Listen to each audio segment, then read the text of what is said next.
하나님께서 우리에게 주신 말씀은 창세기 9장 18절에서 29절까지의 말씀입니다. 우리 한 절씩 교독하시고 마지막 절을 함께 읽겠습니다. 방주에서 나온 노아의 아들들은 셈과 함과 야벳이며 함은 가나안의 아버지라.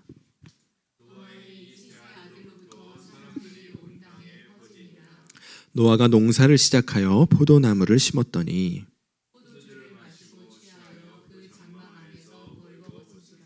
가나안의 아버지 함이 그의 아버지의 하체를 보고 밖으로 나가서 그의 두 형제에게 알림해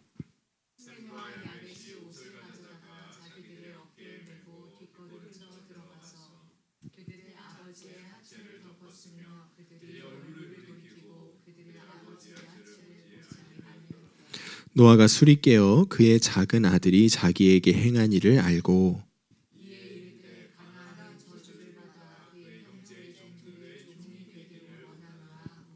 또 이르되 셈의 하나님 여호와를 찬송하리로다. 가나안은 셈의 종이 되고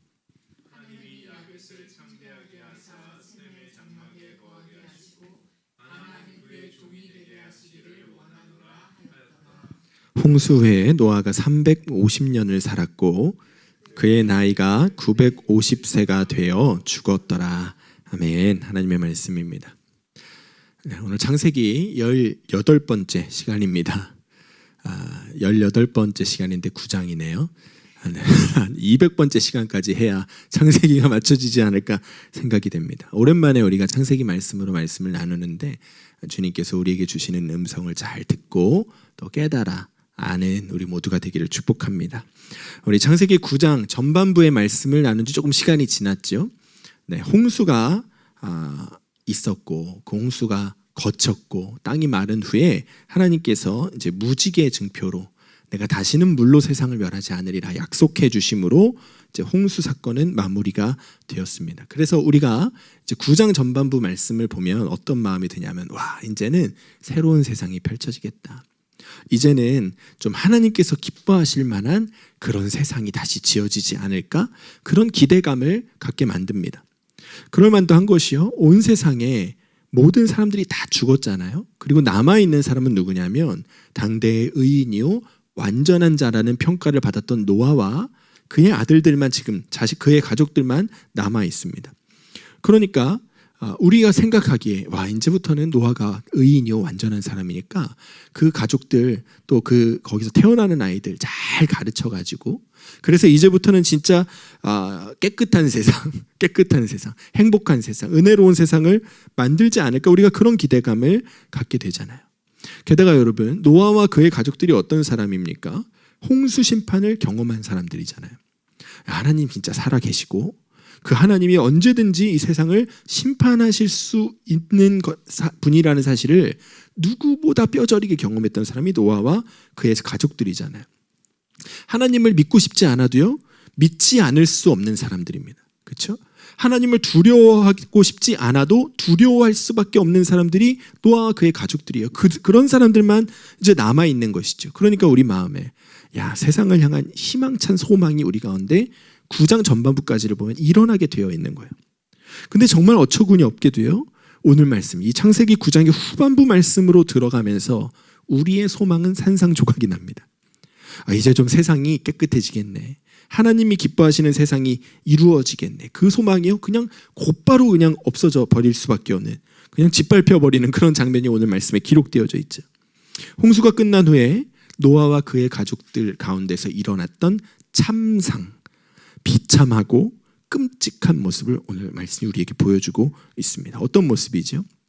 당대의 의인이라고 불렸던 하나님 앞에 완전한 자라고 인정을 받았던 노아가요 술에 취해가지고 수치스러운 모습으로 이제 자식들 앞에 벌거벗겨집니다. 그리고 그 모습을 본 아들은 그 아버지의 수치스러운 모습을 형제들에게 가서 떠벌리고 다닙니다. 그랬더니 그 아버지는 그 자식을요 저주합니다. 이게 오늘 말씀의 내용이거든요. 그러니까 여러분 완전한 의인, 완전한 자라는 평가를 받았던 노아의 그 집안이 지금 홍수가 끝나자마자 어떤 장면으로 기록되어져 있냐면 콩가루 집안으로 기록되어 있는 거예요. 이 집안의 믿음이 완전히 무너졌구나. 그 모습을 우리에게 보여주고 있는 겁니다. 여러분, 오늘 말씀이 우리에게 말해주고 있는 특별한 메시지가 무엇일까요? 하나님의 살아계심과 그 하나님이 심판하는 분이심을 어떤 특별한 일을 통해서 한번 강력하게 경험했다고 해서요, 그래서 우리에게 주어진 오늘 이 하루가 그냥 믿음으로 사라지지는 않는다는 겁니다. 우리가 어떤 특별한 일로 하나님 살아계시지, 하나님은 심판하시는 분이시지, 우리가 그 하나님을 경험했다고 해서 어떤 특별한 기적으로 홍수 사건 같은 엄청난 일로 우리가 한번 경험했다고 해서요, 그렇다고 해서 우리가 오늘을 하나님 앞에서 거룩하게 살아갈 수 있는 것은 아니라는 거예요. 성경에 얼마나 그런 기록들이 많이 있냐면요, 이스라엘 백성들이 출애굽할 때 무엇을 보았습니까? 홍해가 갈라지는 것을 보았습니다. 그렇죠? 홍해가 갈라졌고 그들이 그 홍해를 마른 땅처럼 건넜다고요. 그리고 나서 자기들 지나간 다음에 이 이집트 군대가 그 물속에 홍해 가운데로 들어왔을 때 물이 덮여서 그 이집트 군대가 다 수장되는 것을 보았죠. 하나님 살아계시는구나, 하나님이 얼마나 무서운 분이신지를 똑똑히 경험했습니다. 그런데 보세요, 출애굽기 거기 나가자마자 불평불만하고 원망하는 게 인간이에요. 한 번의 특별한 경험이요, 우리가 오늘을 믿음으로 살게 해주지 못한다니까요. 미국의 복음주의 목사로 인정받던 댄 바커라고 하는 옛 목사님이 있습니다. 옛날 목사님. 근데 이 사람이요, 여러 사람들에게 아주 은혜로운 목사다, 설교 잘한다, 은혜가 충만한 목사라는 인정을 받던 분입니다. 이분이 예배 시간에 말씀을 전하고 찬양을 하고 그러면서요, 하나님께서 지금 이곳에 역사하고 계심을 얼마나 많이 경험했는지 모릅니다. 하나님께서요, 변하지 않을 것 같은 사람들을 변화시키시는 것을 수도 없이 봤고, 믿지 않을 것 같은 사람들을 거듭나게 하시는 것을 여러 번 경험했어요. 그때마다 이 사람 뭐라고 고백했냐면 하나님이 행하셨다고요. 하나님이 살아계시고 살아계신 그 하나님께서 이 역사를 이루셨다고 그가 그때마다 고백을 했습니다. 그런데요, 그가요, 하나님을 떠났습니다. 무신론자가 됐어요. 뿐만 아니라 그 사람이 책을 썼는데 무슨 책을 썼냐면요, 신은 없다라는 제목의 책을 썼습니다. 이 책이요, 여러분, 진짜 많은 사람들에게, 무신론자들에게 하나님이 없다는 어떤 이론을 갖게 만드는 엄청난 영향을 끼치는 책이 되었습니다. 복음주의 목사가 무신론자들에게 영향을 끼치는 사람이 되었다. 그가 사역을 하면서 경험했던 그 성령 체험이, 살아계신 하나님의 역사하심을 경험했던 그 일이요, 그의 삶을 바꿔놓지를 못했다는 거예요. 그의 삶을 거룩하게 끌고 가지는 못했다는 거예요. 저도 그런 경험을 했습니다. 제가 자주 얘기 드렸죠. 제가 초등학교 4학년 때 성령 체험을 했습니다. 10살. 지금 저희 미나 고만할 때 새벽 성령님의 임재 가운데 새벽 늦게까지 기도하고 찬양하고 그런 경험을 했죠. 제가 그날 그 새벽에 교회를 나오면서 어머니 손 붙잡고 나오면서 이제 내 삶은 달라질 거라고 생각했습니다. 이제 나는 진짜 뭔가 이렇게 거룩한 사람이 될 것 같은 느낌이 드는 거예요. 근데 여러분, 그 느낌이 얼마가 갔을까요? 잘 기억은 안 나지만 일주일도 못 갔을 겁니다. 저는 금방 제 모습으로 돌아갔습니다. 뭐 초등학교 4학년이 얼마나 죄를 많이 짓겠냐, 얼마나 뭐 거룩함이 없겠냐 하겠지만 저는 굉장히 거룩하지 않았습니다. 엄청난 장난꾸러기였다고 말씀드렸잖아요. 그 모습으로 금방 돌아갔어요. 예배 시간에 하나님을 의식하지 않습니다. 그냥 계속 장난쳐요. 하나님 살아계심을 알면서요. 제 마음에 그때 이후로요, 한 번도 하나님이 살아계시다는 것을 의심해 본 적은 없습니다. 내가 경험했으니까. 그런데 그 경험이요, 하나님의 살아계심을 내가 안다고 해서요, 내 삶이 거룩해지지는 않더라고요. 오늘 내 삶이 거룩하고 정결하게 사라지지는 않는다는 거예요.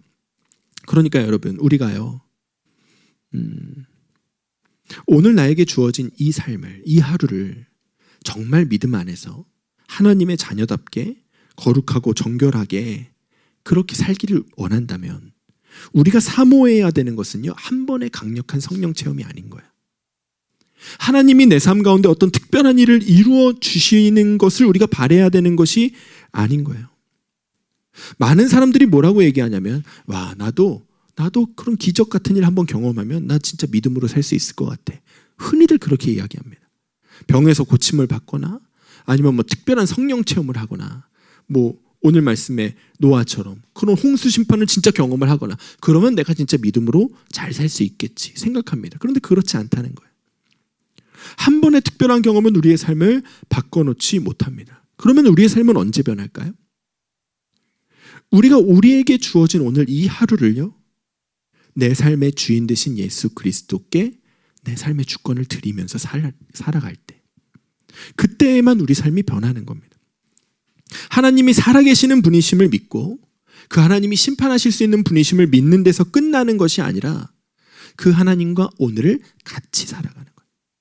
그래서 그 하나님이 나중에 심판하시는 분이 아니고요, 지금 내 삶을 다스리시는 분으로 나에게 고백되어질 때, 지금 내 삶의 주인으로 나에게 고백되어질 때, 그때 우리의 삶이 변하는 겁니다.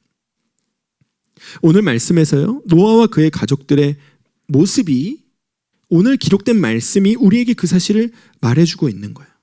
노아와 그의 가족들은요, 하나님이 살아계시고 언제든지 세상을 심판하실 수 있는 분이심을 엄청나게 충격적인 사건으로, 홍수 심판으로 아주 강력하게 경험했습니다. 그런데 결론은 어떻게 되어 있죠? 지금 나타난 모습이 뭐예요? 술 취해서 추태 부리는 거예요.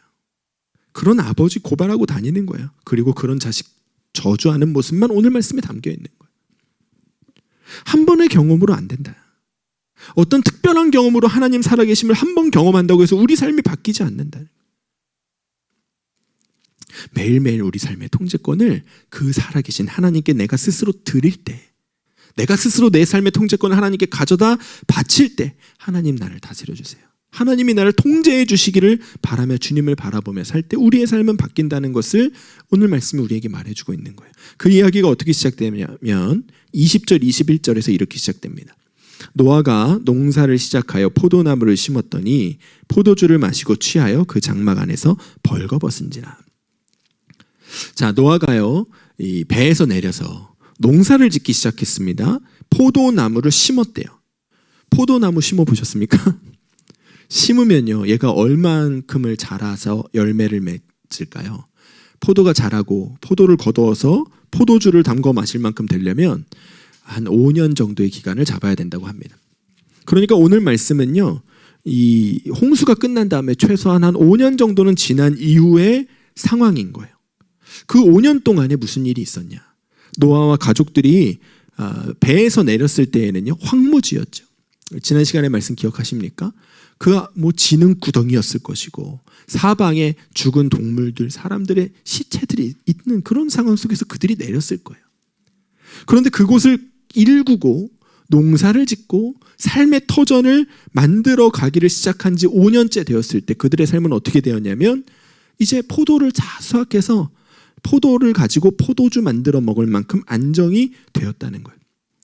하나님께서 노아와 그의 가족들에게 배에서 내렸을 때 말씀하셨잖아요. 너네 생육하고 번성하여라, 땅에 충만하여라 말씀하셨지 않습니까? 그 말씀 그대로 이들이 안정적인 생활을 해가게 되어진 것이죠. 그런데 그렇게 그 삶이 안정되니까 노아가 무슨 행동을 했냐면 포도주를 마시고 취해서 옷을 다 벗고 추태를 부렸다는 거예요. 여기서 취했다라고 번역된 샤카르라는 단어가 무슨 뜻이냐면 잔뜩 마셨다는 뜻이에요.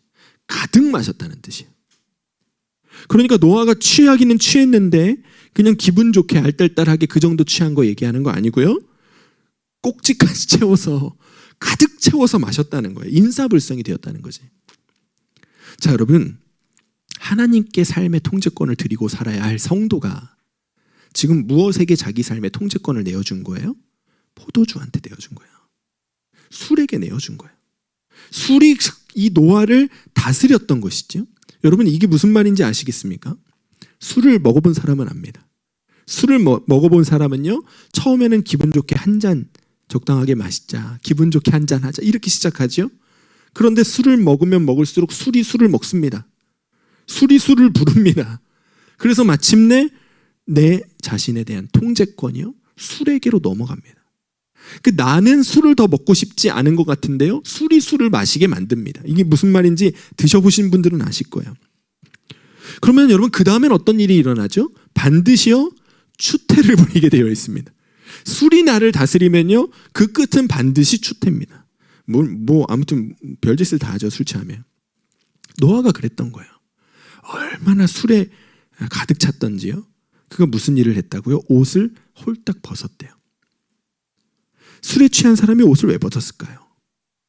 이제는요 그 마음이 스스로가 다스려지는 게 아니에요. 어디로 가냐면요, 여러분 아마 한국에 가보시면 아실 겁니다. 유흥가를 가보면요 술집과 함께 뭐가 있는지 아세요? 성적인 업소들이 있습니다.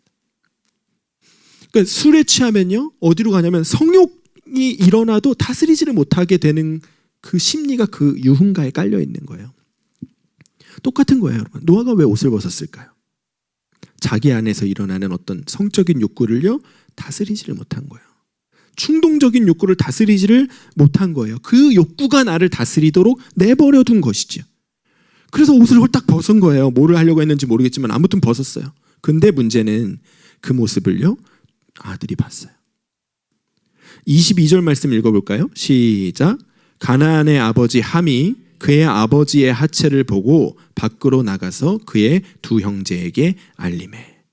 이 아버지가 술에 취해가지고요 자기 욕구, 자기 충동을 다스리지는 못하는 모습을 아들이 봤어요. 그런데 원래 이 아들에게, 함에게요 노아가 어떤 아버지였습니까? 당대의 의인이요 완전한 자였다고요. 함이 보고 자랐던 아버지는 어떤 사람이었냐면요, 하나님의 명령을 듣고 방주를 지으라는 하나님의 말씀을 듣고 100년이 넘는 시간 동안 흔들림 없이 하나님 말씀에 순종했던 거룩한 사람이었어요. 사람들이 아무리 비아냥거리고 아무리 손가락질해도요 조금도 흔들림 없이 그가 무엇을 선포했다고 했죠? 의를 선포했다고 그랬잖아요. 사람들 앞에 언제나 의로운 모습으로 서 있던 그 아버지였어요. 그런데 그 아버지가 지금 술에 취해서 만취해 있는 상태를 함이 본 거예요. 뿐만 아니라 술에 취해서요 자기 안에서 일어나는 이 충동을 억제하지를 못하고 다스리지를 못하고 거기에 그냥 자기의 몸을 내맡기는 그런 상태의 아버지를 본 거예요. 함의 마음이 어땠을 것 같으세요, 여러분?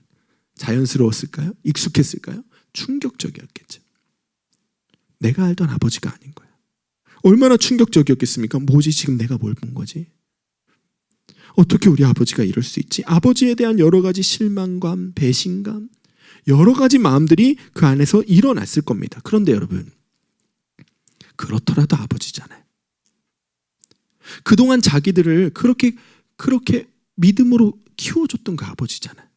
그러면 여러분, 아들로서 아버지가 맨날 그런 거 아니고 한 번 실수한 거라면 아버지의 그 부끄러운 모습 좀 가려주고 덮어줄 수 있는 거 아닙니까? 그가 그 순간에 하나님의 마음을 구했더라면요, 그러면 형제들한테 가가지고 아버지가 이랬다 저랬다 얘기하기 전에 아유 아버지가 실수하셨네 덮어주실 수 있는 거 아니냐고요. 그런데요 함은 그렇게 하질 않았습니다. 그것을 보고 밖으로 나가서 그의 두 형제에게 이 사실을 알렸대요. 여기에 알렸다라고 되어 있는 히브리어 단어 나가드입니다. 무슨 뜻이냐면요, 눈에 보이듯이 상세하게 묘사했다는 거예요. 아주 미주알 고주알 하나하나 아버지 행동 하나하나 형제들에게 다 그것을 지금 까발리고 있는 모습을 기록하고 있는 거예요. 좋은 이야기 했겠습니까, 여러분? 아버지에 대한 비판과 비난으로 그 이야기가 가득 채워졌겠죠. 그러니까 여러분, 함도요 지금 노아랑 다르지 않은 행동을 하는 거예요. 내 안에서 일어나고 있는 이 감정들, 그 감정이 자기를 다스리도록 그냥 그 감정에게 자기를 내맡긴 겁니다. 화가 났으니까, 충격받았으니까, 실망했으니까 그냥 형제들에게 가서 얘기해야지, 이 감정이 일어나니까 그대로 그냥 가서 행한 것이죠. 감정이 나를 통제하게 내버려 둔 거예요. 그래서 그가 아버지의 수치를요 다른 사람들에게 떠벌리는 그런 사람이 되었습니다. 그런데 이 이야기가요 여러분 여기서 끝나지가 않습니다. 노아가 함이 그런 일을 했다는 것을 알게 되니까 또 무슨 일을 하냐면요, 화가 머리끝까지 납니다. 내 수치를 다른 사람에게 까발렸다는 거, 아들이 특히 그랬다는 거를 알게 되니까 화가 날 만도 하지요. 그런데 이제 또 반대로요, 그래도 아들이잖아요. 아들의 실수를 아버지가 덮어주는 것이 당연한 것이고 아들의 실수를 아버지가 용서해 주는 것이 당연한 거잖아요. 아버지가 그렇게 하기를 하나님이 기뻐하시지 않겠습니까? 그런데 노아는 어떻게 하냐면 자기 안에서 일어나는 그 화에, 그 감정에 또 자기를 그냥 내어줍니다. 화가 자기를 다스리게 하는 거예요. 뭐라고 말했습니까? 24절 25절 읽어보시죠. 시작. 노아가 술이 깨어 그의 작은 아들이 자기에게 행한 일을 알고 이에 이르되 가나안은 저주를 받아 그의 형제의 종들의 종이 되기를 원하노라 하고. 가나안은 누구냐면요, 함의 아들입니다. 자, 그런데 지금 잘못은 누가 했어요? 아버지의 수치를 누가 까발렸어요? 함이 했거든요. 근데 노아는 지금 함이 아니라 손주 가나안을 저주하고 있는 거예요. 왜인지를 생각해 보아야 됩니다. 여러분, 왜 노아는 함을 저주하지 않고 함을 징계하지 않고 그 아들인 가나안을 저주했을까?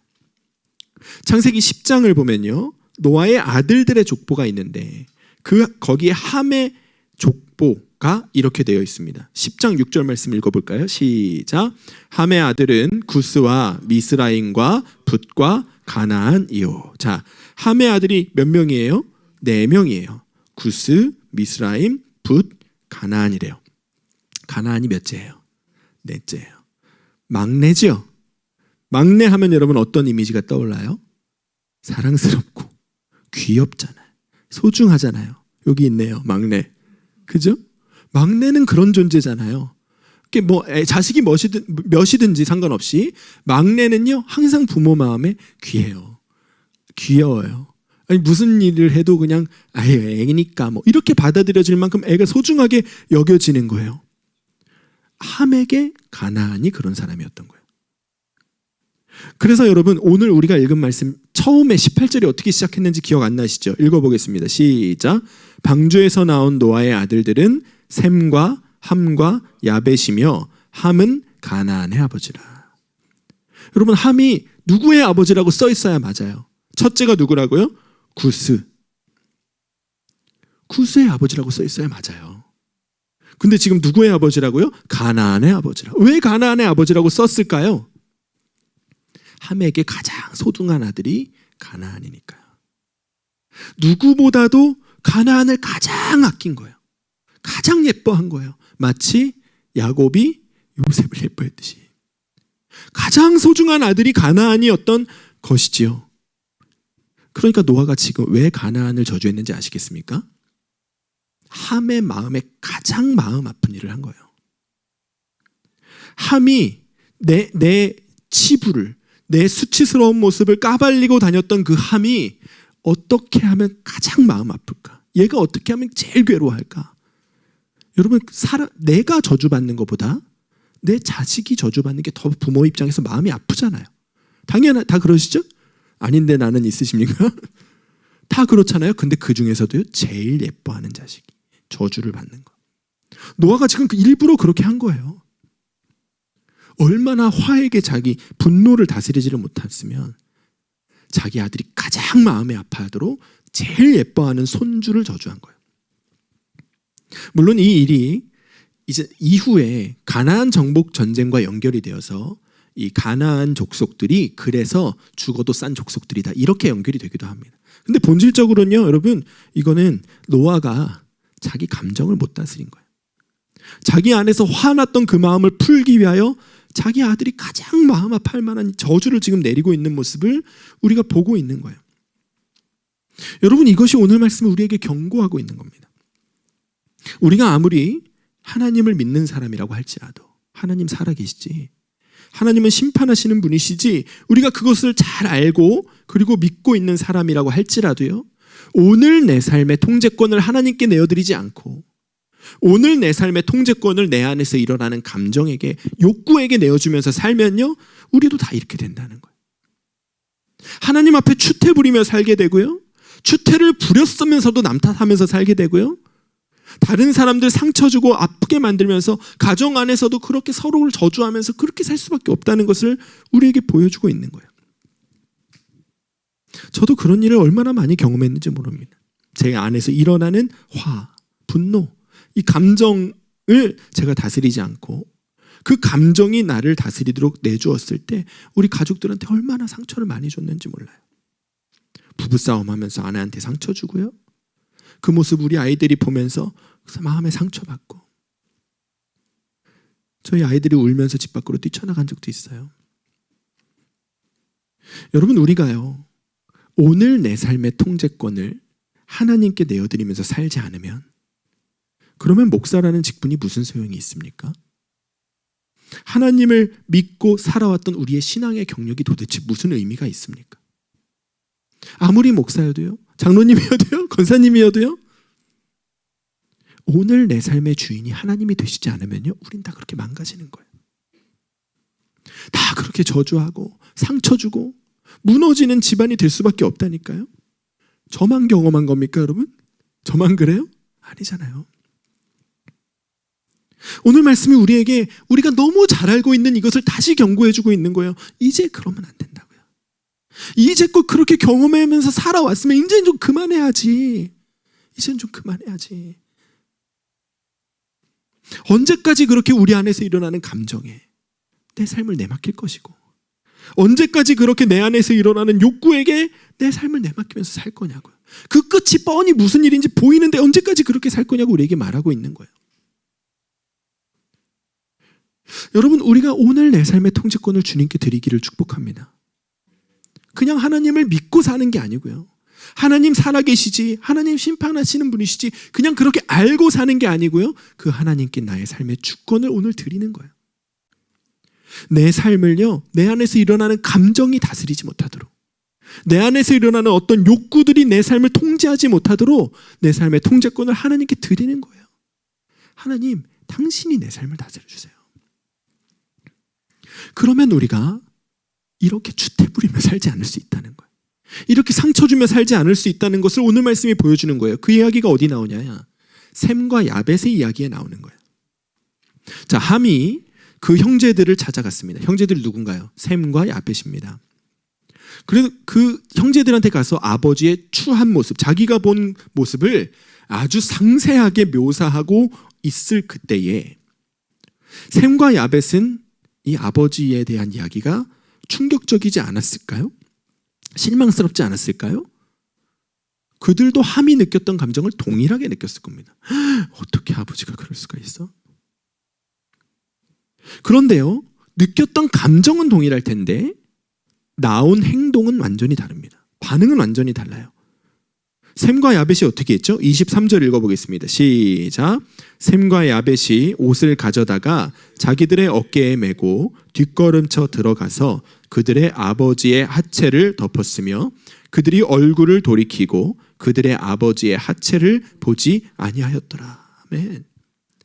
함과는 행동이 다른 거예요. 여러분, 감정은 똑같은데요, 충격은 똑같이 받았을 텐데 지금 나오는 반응이 다른 거예요. 아버지의 실수를 떠벌리고 다니지 않고, 이제 들었으면은 누구한테 얘기할 수 있어요? 자기 부인들한테 얘기하고 자기 자식들한테 얘기하고 할 수 있음에도 그렇게 하지 않고요, 조용히 들어가 아버지의 실수를 가려줍니다.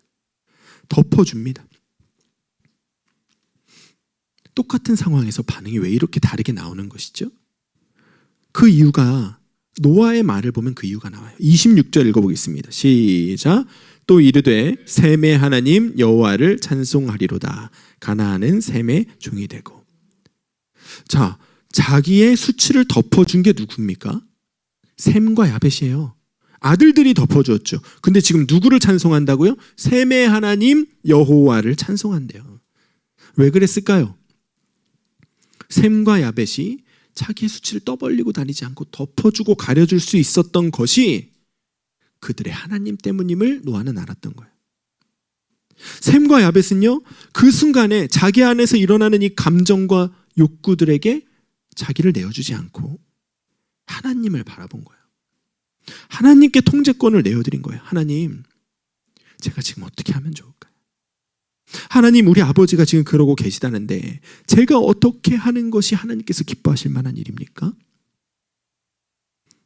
그들은 하나님을 바라보았고 하나님께 그 순간에 통제권을 드린 거예요. 그리고 하나님께서 주시는 마음을 따라서 조용히 들어가 아버지의 수치를 가려주고 덮어주는 행동을 했던 것이죠.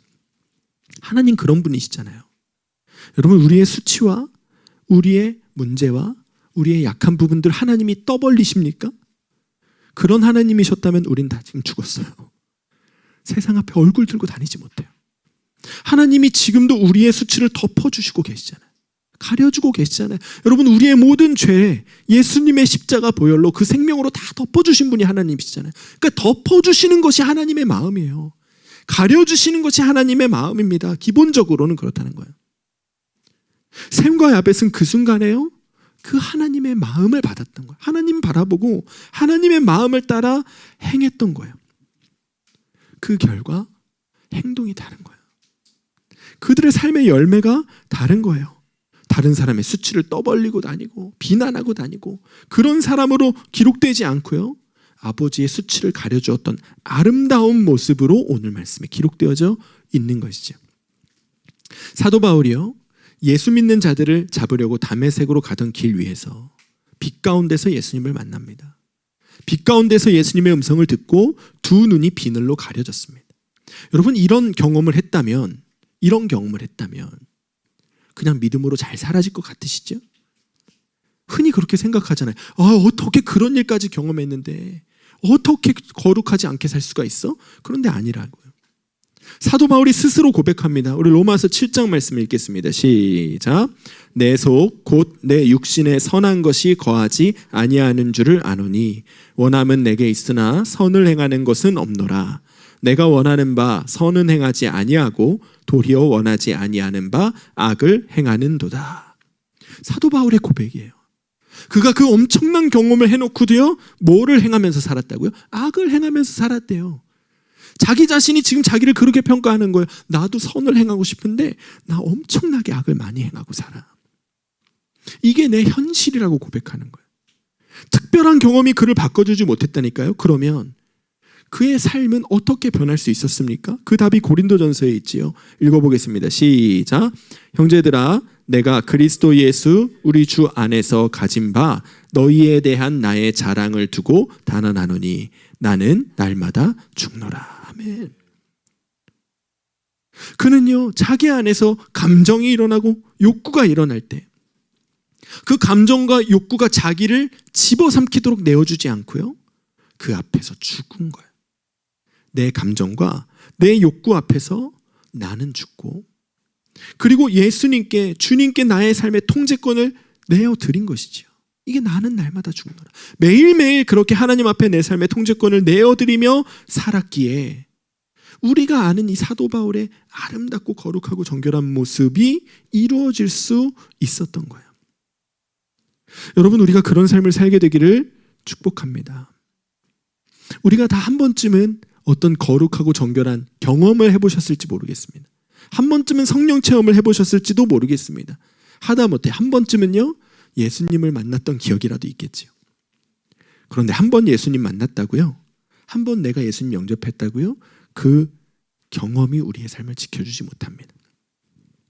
오늘 내 삶 속에서 감정과 욕구를 따라 사는 나는 죽고, 나와 함께 계시는 예수님께 내 삶의 통제권을 넘겨드릴 때에만 우리가 하나님의 자녀답게 살 수 있는 거예요.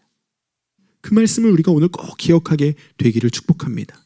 노아가 홍수 후에 몇 년을 더 살았다고 되어 있냐면 350년을 더 살았다고 되어 있습니다. 그런데 그 350년이라는 인생의 기간 동안에 그의 행적으로 남아있는 것은 오늘 이 말씀밖에 없습니다. 술 취해서 추태 부리고 손주 저주하는 이 모습밖에 남아있지 않는. 왜 이 모습만 기록되어져 있을까요? 하나님의 마음에 이 장면이 너무너무 가슴에 못처럼 박힌 거라고 저는 생각이 돼요. 노아야, 노아야, 그렇게 내가 너를 신뢰했고 그렇게 내가 너를 완전하고 의롭다고 인정해 주었는데 남은 거 이 모습뿐이냐? 하나님의 마음 아프심이 이 장면만 남아있는 것으로 저에게 느껴지더라고요. 여러분, 우리가 우리의 삶의 통제권을 감정에게 내어주고 욕구에게 내어줄 때 하나님이 마음 아파하십니다. 마치 그 한 장면밖에 없는 것처럼 애통해 하십니다. 우리가 그렇게 살지 않게 되기를 축복합니다. 우리의 주인이신 예수님 우리와 함께 계시니 우리 안에서 악한 감정이 일어날 때, 또 악한 욕구들이 일어날 때, 그때 거기에 우리 자신을 그냥 내어주지 않고 주님, 나의 통제권, 내 삶의 통제권을 주님께 드립니다. 주님, 날 다스려 주세요. 그렇게 우리가 주님을 붙잡으면 주님께서 우리를 거룩하게 세워주실 줄로 믿습니다.